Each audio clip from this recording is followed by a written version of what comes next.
بسم اللہ الرحمن الرحیم۔ السلام علیکم۔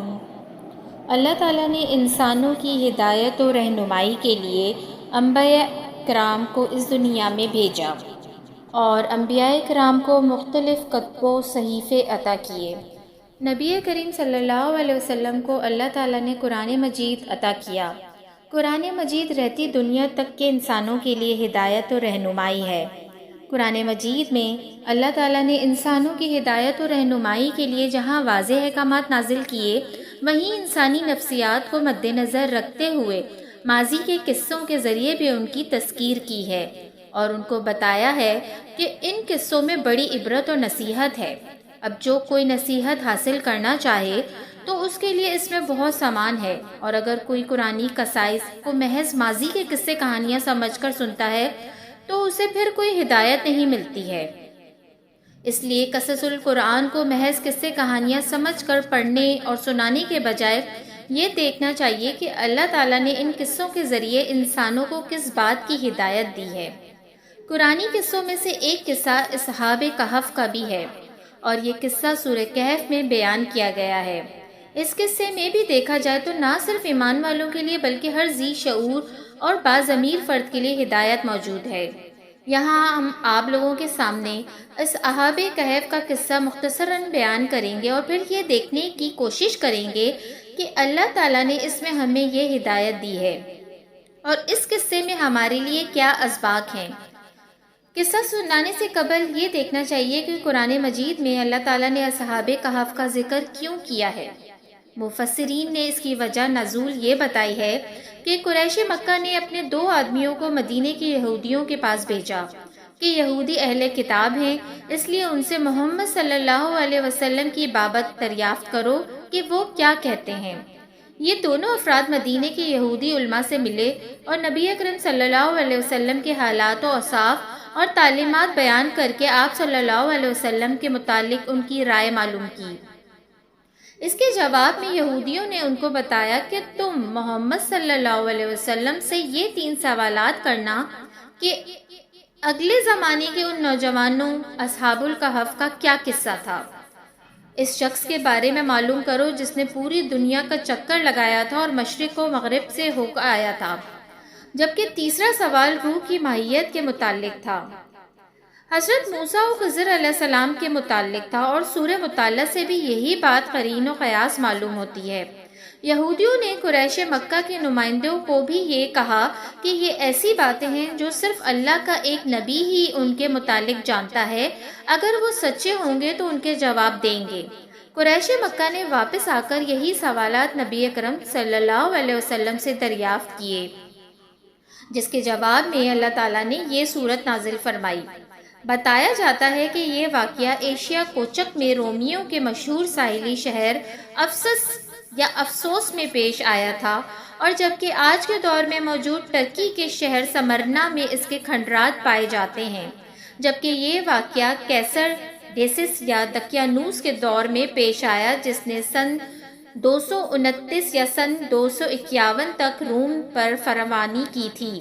کیسر دقیانوس ایک بت پرست اور ظالم بادشاہ تھا، اور اس نے اپنے دور حکومت میں اہل ایمان پر ظلم و ستم کے پہاڑ توڑ رکھے تھے۔ کہا جاتا ہے کہ یہ چند صاحب ایمان اور روشن ضمیر نوجوان تھے، اور یہ اپنے باپ داداؤں کے ساتھ عید منانے کے لیے شہر کے ایک میلے میں گئے تھے۔ بتایا جاتا ہے کہ وہ شہر اس وقت شرک اور بت پرستی کا بہت بڑا مرکز تھا، اور وہاں ڈائنا نامی دیوتا کا مندر تھا، جس کی پوجا کرنے کے لیے شام، مصر، فلسطین وغیرہ سے بھی لوگ وہاں آتے تھے۔ ان نوجوانوں نے وہاں شرک و بت پرستی کے جو نظارے دیکھے تو ان کا دل کھٹا ہو گیا، اور ان کے دل میں خیال آیا کہ عبادت تو ایک اللہ کی ہی ہونی چاہیے، ذبیحے وغیرہ تو ایک اللہ کے نام پر ہونے چاہیے۔ بس یہ سوچ کر یہ لوگ انفرادی طور پر اس میلے سے الگ ہو کر ایک درخت کے نیچے آ کر بیٹھنے لگے۔ پہلے ایک آیا، پھر دوسرا، پھر تیسرا، اس طرح یہ لوگ ایک جگہ جمع ہو گئے۔ اگرچہ ان لوگوں میں کوئی تعارف نہ تھا، لیکن ایمان کی روشنی کے باعث یہ لوگ ایک جگہ مل گئے، اور ابتدا میں تو یہ سارے ایک دوسرے سے ڈر رہے تھے کہ ایسا نہیں کہ میں ان کے سامنے اپنے دل کی بات رکھوں اور وہ کسی کو بتا دیں۔ بلاخر ان میں سے ایک کہا کہ دوستوں، کوئی تو بات ہے کہ ہم اس سارے میلے ٹھیلے اور فضولیات کو چھوڑ کر یہاں آ بیٹھے ہیں۔ میرا خیال ہے کہ ہر ایک اپنے دل کی بات بتائے کہ کس چیز کے باعث اس نے اپنے باپ دادا اور قوم کے اس میلے اور رواج کو چھوڑ کر یہاں آنے میں عافیت سمجھی۔ اس کے جواب میں ایک نے کہا کہ مجھے تو اپنی قوم کی یہ رسم بالکل نہیں بھاتی۔ جب ہمارا تمہارا خالق ایک اللہ ہے تو ہم اس کو چھوڑ کر ان دوسرے معبودوں کی پوجا کیوں کریں؟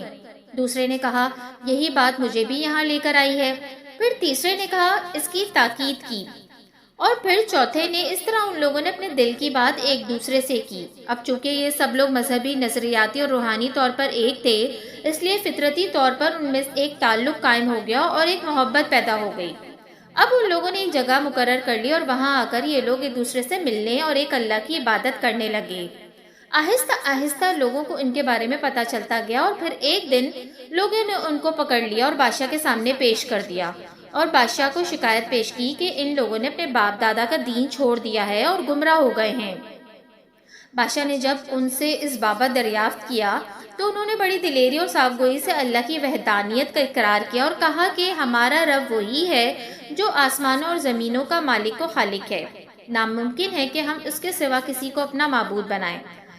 اب ہم سے یہ نہ ہو سکے گا کہ اس کے سوا کسی اور کو پکاریں۔ یہ نہایت باطل چیز ہے، ہم اس کام کو کبھی نہیں کرنے کے۔ یہ نہایت بیجا بات اور لغو حرکت اور جھوٹی راہ ہے۔ اس کے ساتھ ساتھ انہوں نے بادشاہ اور تمام اہل دربار اور شہر والوں کو ایمان کی دعوت دے ڈالی۔ ان کی اس صاف گوئی اور دلیری سے بادشاہ بہت غضبناک ہوا اور کہا کہ اگر یہ باز نہ آئے تو میں انہیں سخت سزا دوں گا۔ انہوں نے جب یہ محسوس کر لیا کہ ہم یہاں رہ کر اپنے دین پر قائم نہیں رہ سکتے تو پھر انہوں نے اپنے ماں باپ، رشتہ داروں اور دوست احباب کو چھوڑنے کا فیصلہ کر لیا، اور ایک روز یہ لوگ موقع پا کر اس بستی سے بھاگ نکلے اور پہاڑ کے غار میں چھپ رہے۔ بادشاہ اور ان کی قوم نے ان کو بہت ڈھونڈا لیکن ان کو کہیں نہ پا سکے۔ ادھر ان نوجوانوں کا معاملہ یہ ہوا کہ جب یہ بستی سے نکلے تو ایک کتا بھی ان کے ساتھ ہو لیا۔ یہ چھپتے چھپاتے ایک پہاڑ کے غار میں چھپ کر بیٹھ گئے، جبکہ وہ کتا غار کے منہ پر بیٹھ گیا۔ تھکن کے باعث وہ اس غار میں لیٹ گئے اور یہاں اللہ تعالیٰ نے ان پر ایک طویل نیند طاری کر لی۔ اس کے ساتھ ساتھ اللہ تعالیٰ نے لوگوں کو ان سے دور رکھنے کے لیے دو انتظامات کیے۔ ایک تو یہ کہ جو کتا ان کے ساتھ آیا تھا اور غار کے دھانے پر بیٹھ گیا تھا، اللہ تعالیٰ نے اس پر بھی نیند طاری کر لی، لیکن وہ ایسی پوزیشن میں بیٹھا ہوا تھا کہ دور سے دیکھنے پر لگتا تھا گویا کہ وہ کتا بالکل چوکس و چاق و بند ہے اور کسی چیز کی نگرانی پر بیٹھا ہے۔ اس طرح لوگوں پر ایسا تاثر قائم ہوا کہ شاید اس غار میں کوئی خطرناک ڈاکو ہے اور یہ ان کا کتا ہے۔ اس خوف سے کوئی اس غار کے نزدیک نہ جاتا تھا۔ اس کے ساتھ ساتھ دوسرا انتظام یہ کیا گیا کہ انہوں نے جس غار کا انتخاب کیا وہ شمالاً جنوباً واقع ہوا تھا۔ اس طرح اس غار میں کسی بھی موسم میں سورج کی روشنی نہ پہنچی تھی اور غار میں اندھیرا ہی رہتا۔ اس طرح اگر کوئی فرد بھولے بھٹکے سے غار تک پہنچ بھی جاتا تو اس کو غار میں جھانکنے پر کچھ بھی نظر نہ آتا۔ پھر ایک خاص مدت کے بعد، جس کا شمار اللہ ہی بہتر جانتا ہے، لیکن کم و بیش یہ 300 سے 309 سال کے لگ بھگ ہے، اللہ نے ان کو بیدار کیا۔ انہیں بالکل بھی اندازہ نہ تھا کہ وہ کتنی دیر تک سوتے رہے ہیں۔ بیدار ہونے کے بعد انہوں نے ایک دوسرے سے پوچھا کہ ہم کتنی دیر تک سوتے رہے ہوں گے۔ ان کا خیال تھا کہ ایک دن یا اس سے بھی کچھ کم۔ بہرحال اب ان کو بھوک محسوس ہو رہی تھی، اس لیے انہوں نے بازار سے کچھ کھانے پینے کا سامان منگوانے کا ارادہ کیا۔ ان کے پاس کچھ درہم تھے۔ انہوں نے وہ اپنے ایک ہوشیار ساتھی کو دیتے ہوئے کہا کہ وہ جا کر بازار سے کچھ لے آئے، لیکن اس کے ساتھ ساتھ یہ نصیحت بھی کی، دیکھو ذرا احتیاط سے جانا، ایسا نہ ہو کہ بادشاہ کہ لوگ تمہیں دیکھ لیں اور ہم لوگ پھر پکڑے جائیں اور اس طرح وہ لوگ ہمیں دوبارہ اپنے دین میں داخل کر دیں۔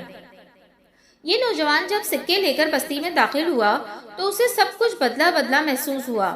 گھر بار اگرچہ ویسے ہی تھے لیکن شہر کا نقشہ ہی بدلا ہوا تھا۔ کچھ سمجھ میں نہیں آیا کہ یہ ماجرا کیا ہے، کیونکہ اپنے تو یہ لوگ ایک دن سے بھی کم مدت سوئے رہے تھے۔ اس نوجوان نے سمجھا کہ شاید میری ہی طبیعت ٹھیک نہیں ہے اور مجھے جلد از جلد سودا لے کر اس شہر سے نکل جانا چاہیے۔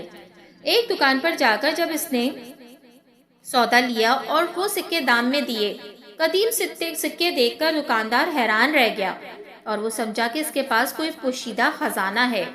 اس نوجوان نے استجاب سے جواب دیا کہ یہ سکے تو ہمارے ہی ہیں اور ہم کل شام کو تو ہم لوگ یہاں سے گئے ہیں، یہاں کا بادشاہ دقیانوس ہے نا۔ یہ سن کر تمام لوگ ہنسنے لگے اور اس نوجوان کو پاگل سمجھنے لگے کہ دقیانوس کو تو مرے ہوئے بھی سینکڑوں سال گزر گئے ہیں۔ بالآخر اس کو بادشاہ کے سامنے پیش کیا گیا۔ مفسرین و مورخین کے مطابق اس بادشاہ کا نام تیندوسس تھا اور یہ ایک مسلمان بادشاہ تھا۔ اس نوجوان نے اپنا سارا قصہ ان کو کہہ سنایا۔ بادشاہ اور درباریوں نے انتہائی حیرت کا اظہار کیا اور پھر ان کو پتا چلا کہ یہ تو وہی چند نوجوان ہیں جن کے بارے میں ہم نے اپنے بزرگوں سے سنا تھا کہ وہ اپنا ایمان بچانے کے لیے کہیں روپوش ہو گئے ہیں۔ آنن فانن یہ خبر سارے شہر میں پھیل گئی کہ دقیانوس کے دور میں جو پیروان مسیح روپوش ہو گئے تھے وہ اب ظاہر ہوئے ہیں۔ بادشاہ نے اس نوجوان سے کہا کہ مجھے اپنے ساتھیوں کے پاس لے چلو۔ وہ نوجوان بادشاہ کو وہاں لے گیا، جبکہ بادشاہ کے ساتھ ساتھ ایک بہت بڑا مجمع بھی ان نوجوانوں کو دیکھنے کے لیے ساتھ چل پڑا۔ غار کے پاس پہنچ کر اس نوجوان نے اپنے ساتھیوں کو سارا قصہ بتایا، اور جب ان نوجوانوں کو یہ معلوم ہوا کہ وہ اتنے طویل عرصے تک سوتے رہے ہیں تو انہوں نے اپنے دینی بھائیوں کو سلام کیا اور دوبارہ لیٹ گئے، اور ان کی روحیں جسد خاکی سے پرواز کر گئی۔ اب لوگوں میں دو گروہ بن گئے، اور ایک کہتا تھا کہ اس غار کا منہ بند کر دو اور ان لوگوں کے ان کے حال پر چھوڑ دو، اللہ ہی ان کا معاملہ بہتر جانتا ہے۔ جبکہ جو لوگ اس قوم کے معاملات میں غالب تھے انہوں نے کہا کہ ہم تو ان کی قبر پر ایک مسجد بنائیں گے۔ قارئین کرام، یہاں ان نوجوان کا قصہ ختم ہو جاتا ہے۔ اب ہم یہ دیکھنے کی کوشش کریں گے کہ اس قصے میں ہمارے لیے کیا اسباق ہیں، اللہ تعالیٰ نے ہمارے لیے اس میں کیا نصیحتیں پوشیدہ کی ہیں۔ سب سے پہلی بات جو سورہ کی وجہ سے نازل ہوئی اور اصحاب کہف کے قصے کے فوراً بعد ہی اللہ تعالیٰ نے فرمایا ہے کہ ہرگز کسی کام پر یوں نہ کہنا کہ میں اسے کل کر لوں گا، مگر ساتھ ہی انشاءاللہ کہہ لینا، اور جب بھی بھولے اپنے پروردگار کو یاد کر لینا۔ دوسرا سبق جو ہمیں اس قصے کے ذریعے ملتا ہے وہ یہ ہے کہ اگر کوئی فرد اللہ پر ایمان لاتا ہے تو اب اس کو اپنے دین پر، اپنے ایمان پر ثابت قدم رہنا چاہیے اور آزمائش سے گھبرانا نہیں چاہیے۔ تیسرا سبق جو اس قصے سے ہمیں ملتا ہے کہ اللہ کی راہ میں آزمائش آئے تو اس میں ثابت قدمی دکھانی ہے۔ اللہ کی راہ میں اگر گھر بار، ماں باپ، اولاد، دوستوں، رشتہ داروں کو چھوڑنا پڑے تو اس سے دریغ نہیں کرنا چاہیے۔ اور چوتھا سبق اس قصے کے ذریعے حیات بعد الموت کا عملی ثبوت فراہم کیا گیا ہے۔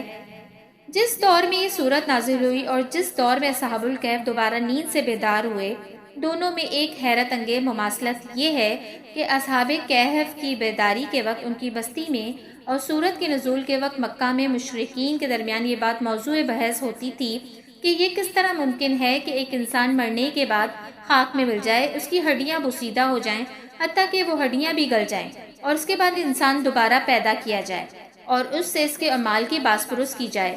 اصحاب کہف کا ایک واقعے کا اجمالی ذکر اللہ تعالیٰ نے سورہ بقرہ میں فرمایا ہے، یا پھر اس مثال کے طور پر اس شخص کو دیکھو جس کا گزر ایک بستی پر ہوا جو اپنی چھتوں پر اوندھی گری ہوئی پڑی تھی۔ اس نے کہا یہ آبادی جو ہلاک ہو چکی ہے اسے اللہ کس طرح دوبارہ زندگی بخشے گا؟ اس پر اللہ نے اس کی روح قبض کر لی۔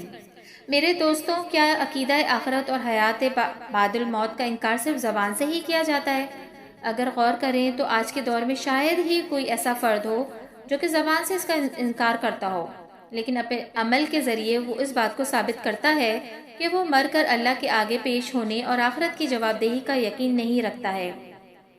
پانچواں سبق جو اس قصے سے ہمیں ملتا ہے، اللہ کے سوا کسی کی بندگی نہیں کرنی چاہیے اور قبر پرستی نہیں کرنی چاہیے۔ انبیاء کرام اور اولیاء کرام کی تعلیمات کو اپنا کر ان سے ہدایت و روشنی حاصل کرنی چاہیے۔ جزاک اللہ۔ اگر آپ کو میری یہ ویڈیو پسند آئی ہے تو پلیز میرے چینل کو سبسکرائب کرنا نہ بھولیے گا۔